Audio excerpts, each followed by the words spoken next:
They laughed when I brought my homemade pie to Thanksgiving, and my daughter-in-law said, quietly enough that the guests still heard, "Don't worry, the catering arrives at 6. I smiled, cut myself a slice, and drove home before dessert. No one followed me out. My hands were steady on the wheel the whole way back along the Queensway. Steadier than they'd been in years, actually. The November sky had gone dark early the way it does in Ottawa in the fall, that particular shade of gray that settles over the river and doesn't lift until April. I'd always loved that sky. My husband used to say I was the only person he knew who found November beautiful. He was probably right. I had spent 3 days on that meal. Not 3 days of casual puttering, either 3 days of real work. The tourtière, because my daughter-in-law's family is from Quebec and I had learned to make it properly years ago, not the shortcut version. The cranberry sauce from scratch with orange zest and a splash of port. 2 pies, 1 pumpkin, 1 apple, the lattice top I'd been making since my own mother taught me when I was 11 years old in a kitchen that smelled like wood smoke and cinnamon. I had driven to the street, Lawrence Market, on Thursday morning specifically for the heritage turkey because my son had mentioned once, just once, years ago, that he thought heritage tasted better. I remembered. I always remembered. When I arrived at their house in Canada with everything wrapped and packed into the back of my car, my daughter-in-law opened the door and said, "Oh, you didn't have to do all that." The tone was pleasant enough on the surface, but there was something underneath it, the way you hear water running behind a wall before you find the leak. She led me into the kitchen and gestured at the counter space as though she were doing me a favor by making room. The other guests arrived around 5.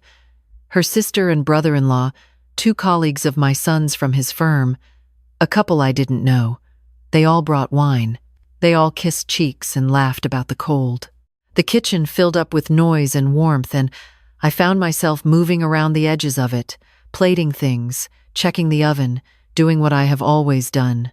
And then her sister asked, "What smells so wonderful?" And my daughter-in-law laughed, a light, social laugh, and said, "That's my mother-in-law. She brought the whole grocery store." Another laugh from someone. "Don't worry too much about it. The catering from Mariposa is coming at 6. I ordered enough for everyone," she said, my mother-in-law. Not her name, not even Mom. My mother-in-law, like a category, like a service. I was standing 3 feet away, holding a serving spoon. I set it down very gently on the counter. I smiled, because that is what I do. Then I cut myself a slice of my own pie, poured a glass of water, and sat at the far end of the table. I ate slowly. I listened to the conversation move around me like a current moves around a rock. My son caught my eye once, and I could see in his face that he was about to say something, or at least thinking about it. He didn't. The catering arrived at 6:10 in white paper bags and silver containers.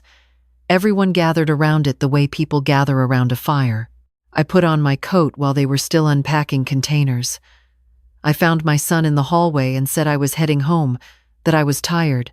He said, "Already?" with genuine surprise, as if he hadn't noticed I'd been invisible for the last 2 hours. I kissed his cheek. I told him the tourtière was better the next day if he remembered to reheat it low and slow. Then I drove home. I didn't cry. I want to be clear about that. There was nothing in me that felt like tears. What I felt instead was something quieter and older, a kind of recognition, the way you recognize a word you've heard for years but only just learned the meaning of. I had been made optional. At home I made tea, not because I wanted it particularly, but because it gave my hands something to do. I sat at the kitchen table in my house in Westboro, the same house my husband and I bought in 1987, the same table where I had signed every check, addressed every card, made every phone call over the past 32 years. There was a yellow legal pad on the corner of the table that I kept for lists. I pulled it toward me. I was not angry. I want to say that clearly too. Anger would have been easier, actually. Anger has somewhere to go. What I was feeling had no direction. It was more like standing in a room and finally noticing that everything in it belongs to someone else. I opened my laptop. I pulled up my personal spreadsheet, the one I had started keeping 4 years ago when I began thinking more carefully about my estate.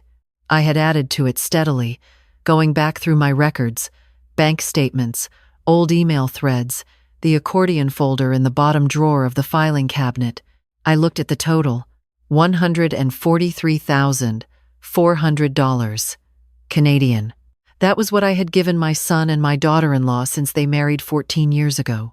Not counting groceries brought over or the week I stayed to help when the baby came, not counting babysitting or the times I drove my granddaughter to dance on Saturday mornings for 4 years because they were both working. Just the money. The down payment loan that was supposed to come back to me.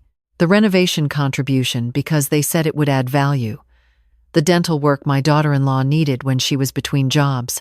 The new furnace. The car. The summer camp fees every year because they were always short in July.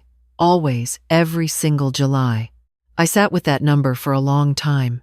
Then I picked up the phone and called RBC to check the balance on my TFSA. The next morning, I was at the bank branch on Bank Street at 9 when they opened. The young man at the front desk had kind eyes and the kind of patient efficiency that makes you feel like your business matters. I told him I needed to cancel several pre-authorized transfers and speak with an advisor about my accounts. He set me up in a small glass office near the back. The advisor, a woman roughly my daughter-in-law's age, with reading glasses on a beaded chain, pulled up my file and turned the screen slightly toward me so I could see. "You have 3 pre-authorized transfers," she said. "One monthly to an account ending in 4,471, one quarterly to an RESP account, and one to an account ending in 8,203. "I want to cancel all 3, I said.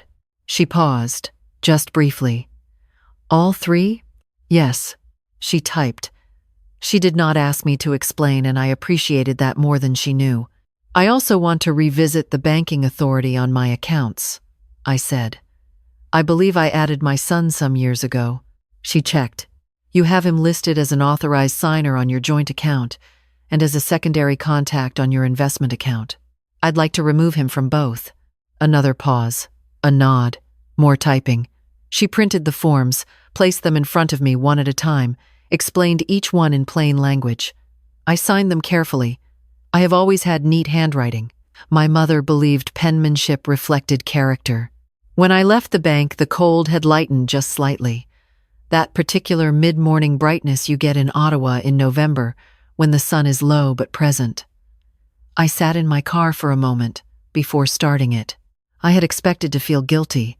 I had been bracing for it the whole drive over, the way you brace for a step you can't see in the dark. But it didn't come. What came instead was something simpler. Clarity. The particular quiet of a decision made. That evening, I opened the accordion folder in my filing cabinet and went through everything. Not to build a case, not out of bitterness, but because I needed to look at it honestly, the way you need to actually open the envelope and read the bill before you can deal with it. There was the first transfer, February 2011, $12,000 for the down payment shortfall because they had come up against the stress test and were $12,000 short and needed to close by the end of the month. I wired it the same day they asked. The dental, 2014, $4,300. My daughter-in-law had been freelancing and had no coverage through work. I'd said of course, and meant it. The furnace, 2017, $9,000, because the old one failed in January, and they had 2 children and couldn't wait for financing. I had transferred it from my RRSP savings account without telling them what it cost me to do that. The car, 2019, $11,000. My son had called and said they were underwater on the old one and couldn't manage the gap. I remember the exact afternoon. I was making soup. I had turned off the burner and driven to the bank before the soup was cold. There were smaller things between the large ones. $3,000 for the kitchen reno, they said, would pay for itself in resale value. $1,700 for my granddaughter's braces that I covered before my daughter-in-law thought to ask. Camp fees, summer after summer, because July was always hard, always. I folded everything back into the folder.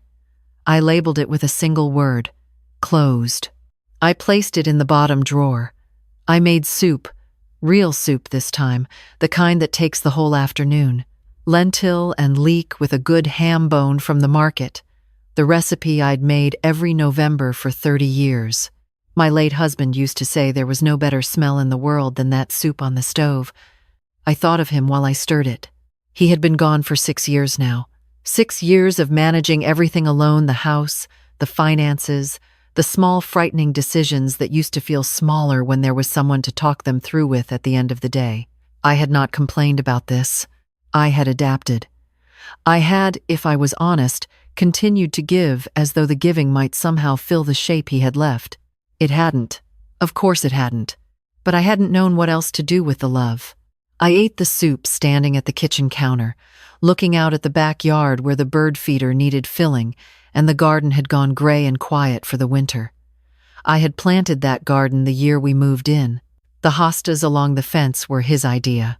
I had kept them alive for 32 years. I thought it said something about me that I wasn't entirely sure was flattering. The phone rang while I was washing the bowl. My son's name on the screen. I let it go to voicemail. His message was measured, careful, the voice he uses when he is trying not to sound upset and is not succeeding. Something about the pre-authorized payments, a notification from the bank, probably a mistake could I call when I had a moment. No thank you for anything. Not for the tourtière he hadn't eaten. Not for the 30 years of quiet showing up. Just the question about the money, delivered in the tone of a man who expects an explanation. I erased the message. My friend came over on Thursday. We have known each other since our children were in kindergarten together, since the days of school fundraisers and cold hockey arenas and standing in parking lots in -20 degrees, waiting for the ice to be resurfaced. She brought butter tarts from the Portuguese bakery on Wellington, and a look on her face that told me she had already heard something. "Your son called my daughter," she said, sitting down at my kitchen table with the ease of someone who has sat there hundreds of times. "Looking for you." "I know," I said. I put the kettle on. "What happened?" I told her about Thanksgiving. Not all of it, not the spreadsheet, not the bank visit. Just the catering arriving at 6. Just the words my mother-in-law, 3 feet away from where I was standing holding a spoon. She was quiet for a moment. Then she said, "Well, it's about time." "What's about time?" "That something finally annoyed you enough." I looked at her. "I'm not annoyed." "No," she said. "That's what worries me." She poured her own tea, which she has been doing in my kitchen for 20 years without asking. "You've been quietly filling in their gaps since the day they got married. How much has it been?" I told her the number. She set down her cup. She didn't say anything for a moment. Then, "Beverley, that's not generosity anymore. That's infrastructure." I laughed. I hadn't expected to laugh, but it came out genuine, a real one, from somewhere I hadn't visited in a while. We sat there for another hour.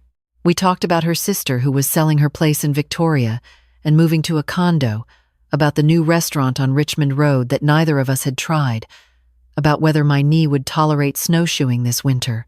Ordinary things, the kindness of ordinary things. When she left, she paused at the door. "Don't answer when he calls," she said. "Let him sit with the silence for a while. It's new for him. It'll be educational." I smiled. "I've come too far to go soft now." She hugged me. "I know you have." After she left, I called my estate lawyer. We have worked together since my husband and I first drew up our wills in 1995, one of those relationships that spans the whole shape of a life. He answered himself, the way he always has. We spoke for 10 minutes. I asked to come in the following week to update my will. He said Monday morning, 9 o'clock. I wrote it on the calendar. That night my granddaughter called. Not a text, which is what she usually sends, a real call. She is 17 and in her last year of high school, and she calls instead of texts when something has moved her and she wants to be heard properly. "Hi, Grandma." "Hi, sweetheart." I settled into the chair by the window with the phone against my cheek, looking out at the street where the first real frost had laid itself over everything like a cloth. "Mom said something happened with your bank account, that there was some kind of mistake." There wasn't a mistake, I said. I made a change.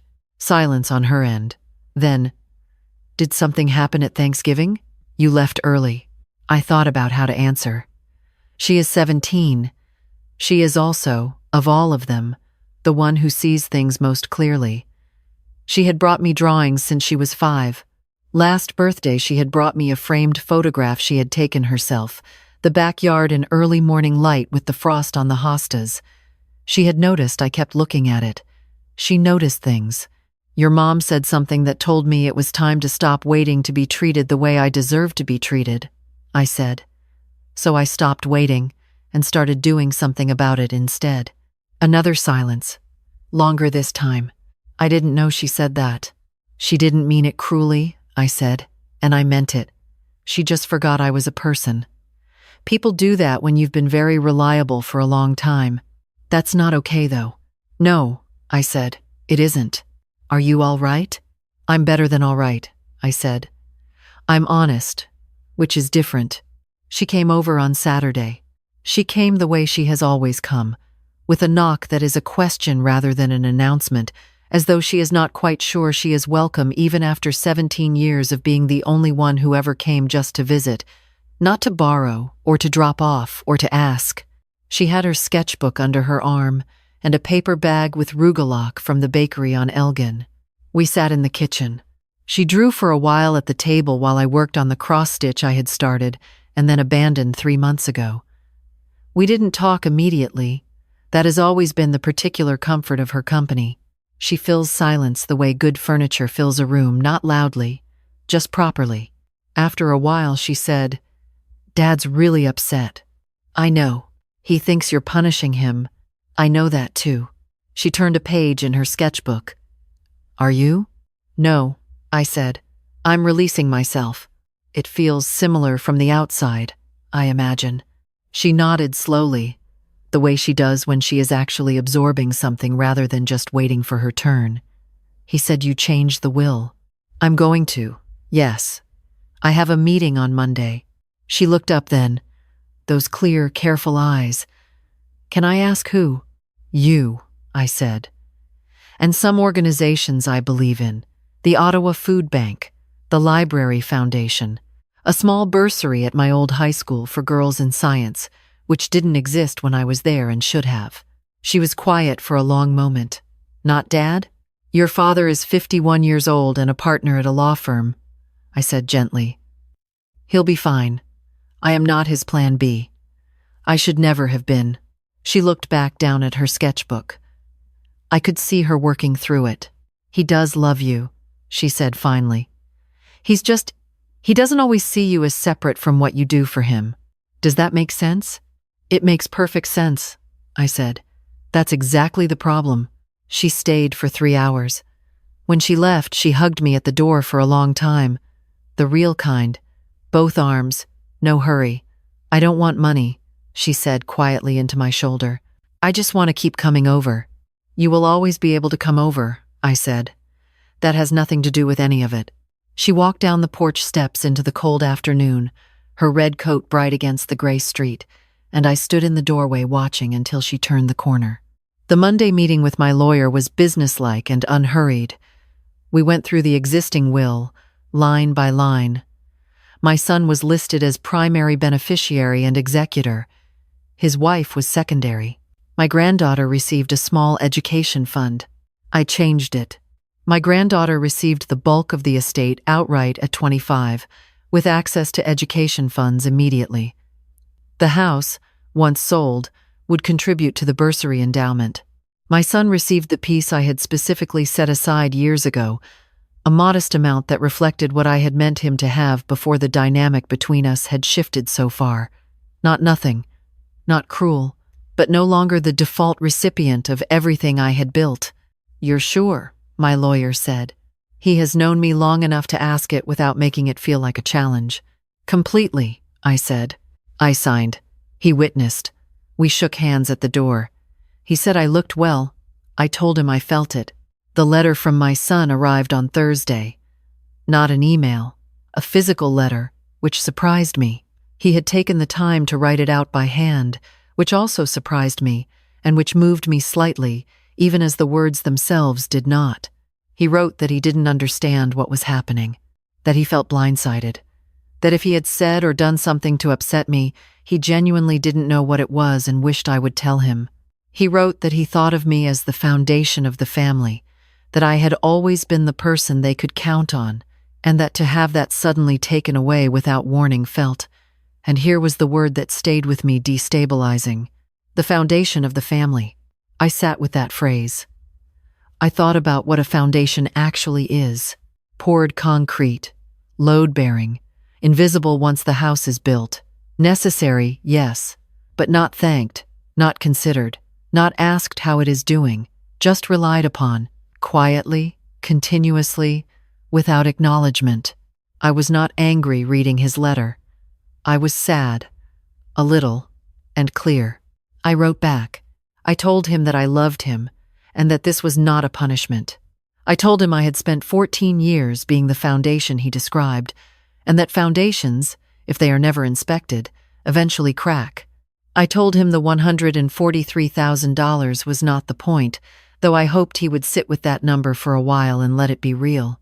I told him the point was the Thanksgiving table, and the 30 years of Thanksgiving tables before it, and the particular loneliness of being invisible in a room full of people you made possible. I told him I was not going anywhere. I was simply becoming someone who takes up space honestly. I sealed the letter. I walked to the mailbox at the end of the street in the cold, the kind of cold that makes everything sharp and clear, and I sent it. On the way back, I stopped at my garden gate and looked at the house. The frost had done something beautiful to the front garden. The dead seed heads of the coneflowers were laced with ice in a way that made them look intentional, like a design someone had labored over. I stood there for a moment, really looking. My husband would have photographed it. He was always stopping for small, beautiful things. I had learned that from him, or relearned it. Somewhere in the years of keeping everything running, I had lost the habit of stopping. I was reclaiming it now, slowly, the way you reclaim things you left somewhere and finally go back for. Inside, I made tea. Real tea, the good kind, in the pot that had been my mother's. I brought it to the living room and sat in the chair that faces the window and actually drank it while it was hot, which I had not done in longer than I could remember. There was always something else. Something cooling on the stove, or someone needing an answer, or a form that needed filing. There was always a reason to drink the tea cold. Not today. In the evening, I took out the cross-stitch and finished the border I'd left 3 months ago. The pattern was a simple one. A winter wren on a branch with the Latin name below it in small letters. Troglodytes. Himalis. The winter wren, the smallest bird to survive a Canadian winter. I had always liked them for that. When the border was done, I held it up to the window light. The stitches were even. The colors were right. It was not for anyone. I was going to frame it and put it in the hallway where I would see it every morning. I thought about all the things I had made over the years that went to other people. The quilts, the preserves, the carefully chosen gifts, the meals that took days, the letters I wrote long and considered because I believed that the people receiving them deserved that care. I did not regret any of it, but I was beginning to understand that care, given without reciprocity, without even acknowledgement, is not love received. It is love deposited into an account that only one person can access. I was closing that account. I was opening a new one, in my own name, for my own use. The next week I signed up for a watercolor class at the Ottawa School of Art. I had painted before I was married, not seriously, but with real pleasure. I had set it aside for the same reason I had set aside so many things gradually, without deciding to, the way you lose daylight in October, barely noticing until one evening you look up and it's dark at 5 o'clock, and you can't remember exactly when it changed. The first class was a Tuesday evening. 6 of us around a big table, 2 other women my age, a younger man who said almost nothing but painted beautifully, a teenager who was clearly talented and knew it, and a retired teacher from Orleans who had the best laugh I had heard in years. We painted a winter landscape. Mine was not very good. I didn't mind. There is something important about doing something just to do it, with no one to impress and nothing to prove. I drove home along the river road. The city was lit up on the other side of the water, the Parliament buildings gold against the dark sky. I have lived in this city for 40 years and I still find it beautiful. I had stopped noticing that too for a while. My phone had 2 missed calls from my son and 1 voicemail. I listened to the voicemail in the driveway. His voice was different this time, less tight. He said he had read my letter more than once. He said he wasn't sure he fully understood yet, but that he thought he was quiet for a moment, that I deserved better than he had been giving me. He didn't ask about the money. He didn't ask me to reverse anything. He said he would like to have coffee, just the 2 of us, if I was willing, next week, whenever was good for me. I sat with the phone in my hands for a long time. I didn't call back that night, but I didn't erase the message. Some things need time. Some repairs take longer than the original damage. That is not a reason not to begin. It is just an honest account of what the work actually costs. The next morning I woke before 7. The light was doing something remarkable at the window, that cold winter light that slants sideways and makes everything look like it has been considered. I lay in bed and watched it move across the ceiling without reaching for my phone, without thinking about what needed to be done. I was still here. That was enough for this morning. I got up, put the kettle on, and fed the birds. Then I sat at the kitchen table with my tea hot, in the good cup, and opened the watercolor class handout for next week's lesson. The subject was birds in winter. The winter wren was on the reference sheet. I smiled at that. Later, I would call my granddaughter and ask if she wanted to come by Saturday. She would say yes, because she always said yes, because she is the kind of person who actually wants to be where she says she wants to be. She would bring something from the bakery and we would sit in the kitchen and she would sketch and I would paint. Badly, willingly, without apology. And in the quiet between us, the kind of quiet that only exists between people who have never needed to perform for each other, I would feel what I had been moving toward without knowing it, all these months. Not righteousness, not victory, not even peace, exactly. Something more honest than peace. The particular satisfaction of a woman who has finally, at 64, stopped making herself smaller to fit into rooms that were never really built for her. I was not the foundation anymore. I was the house. If any of this felt familiar, if you recognized yourself somewhere in these words, I want you to know something. It is not too late. It is not too late to close the accounts that only run one direction. It is not too late to paint something, to call someone who actually listens, to drink your tea while it is hot. It is not too late to write your own name at the top of the list for once. You are allowed. You always were. If this story reached something in you, leave a comment. Share it with someone who needs to hear it. And come back, there's more where this came from.